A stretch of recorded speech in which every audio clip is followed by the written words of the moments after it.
obtain the employment pass, that director can be you, and you don't have the need to pay somebody else anymore. Now, there is also a requirement for a minimum paid up capital, but that is something that is determined on a case-to-case basis. We help you do that. When we help you apply for the employment pass, there's no prescribed solution. There's no general amount that is required, but you will have to put some paid up investment capital. Generally, employment passes are received for 24 months and then they're renewable. However, when you're applying for the employment pass for the first time, it is very common that you get it only for 12 months and then you have to renew it. So the first thing that you're going to do when you're starting your application for the employment pass is incorporate your company. Now, the first step to do that is choose a name and confirm whether it is available for usage. So you will choose 3 names and submit it for approval to the Singaporean authority. And then once you get the approval, you have your name is reserved for 60 days from that date.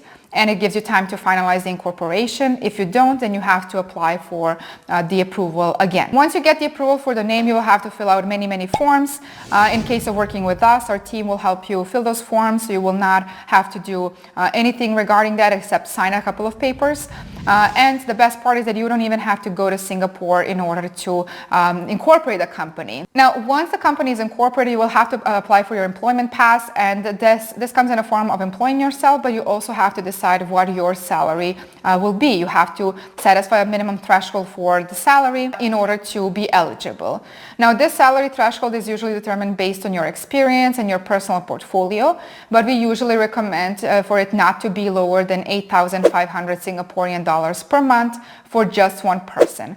If you're bringing your family with you, then it is an additional 6,000 Singaporean dollars for each family member, unless you're bringing parents with you. So if you're bringing parents with you, then you have to add an additional 12,000 Singaporean dollars for each parent. So as you can see, it does have certain income thresholds. You still have to pay yourself a certain amount of money.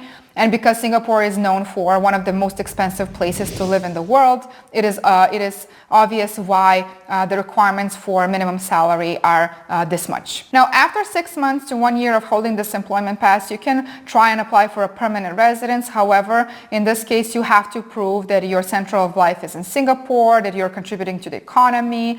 Besides just the physical presence requirement, there are many other requirements that you need to satisfy in order to get approved for a permanent residence or somewhere down the line for citizenship. So you actually have to show that you are